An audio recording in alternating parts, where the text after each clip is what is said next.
নমস্কার। পশ্চিমবঙ্গে স্কুল চাকরির একটা নতুন সুযোগ এসেছে আর আজকের আলোচনা এই নিয়েই। চলুন এই নতুন বিজ্ঞপ্তির খুঁটিনাটি বিষয়গুলো আমরা এক এক করে জেনে নিই। হ্যাঁ, ঠিকই শুনছেন। Katwa Government Primary Teachers Training Institute থেকে এই নতুন চাকরির বিজ্ঞপ্তিটা প্রকাশ করা হয়েছে। তো চলুন আর দেরি না করে এর ভেতরে সব তথ্য জেনে নেওয়া যাক। সবার আগে আসুন দেখে নিই এই নতুন চাকরির বিজ্ঞপ্তিটার মধ্যে বিশেষ কি রয়েছে, মানে কেন এটা এত গুরুত্বপূর্ণ হয়ে উঠছে। দেখুন, এখানে বেশ কয়েকটা গুরুত্বপূর্ণ পয়েন্ট আছে। প্রথমত, এটা পশ্চিমবঙ্গ সরকারের নিয়োগ। দ্বিতীয়ত, এখানে অনেকগুলো বিভিন্ন পদে আবেদন করা যাবে। আর সবচেয়ে বড় যে দুটো ব্যাপার তা হলো এই পদগুলোর জন্য বিএড বা ডিএলএড ডিগ্রির কোনো প্রয়োজন নেই, আর আবেদনের জন্য কোনো ফিও লাগছে না। মানে এটা কিন্তু বহু চাকরি প্রার্থীর জন্য একটা বিরাট সুযোগ। আচ্ছা, তাহলে এবার দেখা যাক ঠিক কোন কোন পদের জন্য আবেদন করা যাচ্ছে আর কোন পদের জন্য কী ধরনের শিক্ষাগত যোগ্যতা লাগবে। এখানে দেখুন বিভিন্ন ধরনের পদ রয়েছে, যেমন গেস্ট টিচারের জন্য মাস্টার্স ডিগ্রি লাগবে, আবার কম্পিউটার ল্যাব অ্যাসিস্ট্যান্ট পদের জন্য বিসিএ বা বিটেক হতে হবে। ওয়ার্ডেন পদের জন্য যে কোনো শাখায় গ্র্যাজুয়েট হলেই চলবে, আর গ্রুপ ডি বা কর্মবন্ধু পদের জন্য অষ্টম শ্রেণী পাশ হলেই আবেদন করা যাবে। মানে বিভিন্ন যোগ্যতার প্রার্থীদের জন্য এখানে সুযোগ থাকছে।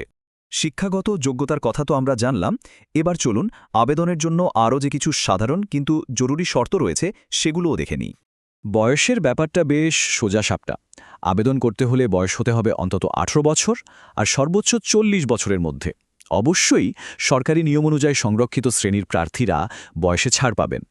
এই বিষয়টা আমি আবারও একবার বলছি, কারণ এটাই কিন্তু এই নিয়োগের সবচেয়ে গুরুত্বপূর্ণ দিক। এখানে আবেদন করার জন্য বিএড বা ডিএলএড-এর মতো কোনো টিচিং ডিগ্রি বাধ্যতামূলক নয়। আর ঠিক এই কারণেই এই সুযোগটা অনেকের কাছেই খুব আকর্ষণীয় হয়ে উঠেছে। তো যোগ্যতা আর শর্তগুলো তো জানা গেল, কিন্তু আবেদনটা করতে হবে কিভাবে? চলুন এবার ফর্ম ফিল আপের পুরো প্রক্রিয়াটা ধাপে ধাপে বুঝে নেওয়া যাক। আবেদন কিন্তু অফলাইনে করতে হবে। মানে প্রথমে ফর্মটা ডাউনলোড করে বড় হাতের অক্ষরে ভালো করে ফিল আপ করতে হবে। তারপর একটা নতুন রঙিন ছবি লাগিয়ে সব জরুরি কাগজপত্র গুছিয়ে সই করে পুরো সেটটা অফিসে গিয়ে জমা দিয়ে আসতে হবে। আবেদনপত্রের সাথে কী ডকুমেন্ট জমা দিতে হবে? খেয়াল রাখুন, সব নথির সেলফ অ্যাটেস্টেড কপি দিতে হবে। যেমন আপনার সাম্প্রতিক ছবি, বয়সের প্রমাণপত্র হিসেবে মাধ্যমিকের অ্যাডমিট কার্ড, সমস্ত শিক্ষাগত যোগ্যতার মার্কশিট ও সার্টিফিকেট এবং আধার বা ভোটার কার্ডের মতো সরকারি পরিচয়পত্র। এখানে একটা কথা খুব ভালো করে মাথায় রাখতে হবে। যেহেতু এই আবেদনের জন্য কোনো ফি লাগছে না, তাই ফর্ম পূরণে একটুও ভুল করা চলবে না। বিজ্ঞপ্তিতে পরিষ্কার বলা আছে, সামান্য ভুল হলেই কিন্তু আবেদনপত্র সরাসরি বাতিল হয়ে যাবে। তাই ফর্মটা ফিল আপ করার সময় খুব সতর্ক থাকতে হবে। বেশ, এবার আমরা একদম শেষ পর্যায়ে চলে এসেছি।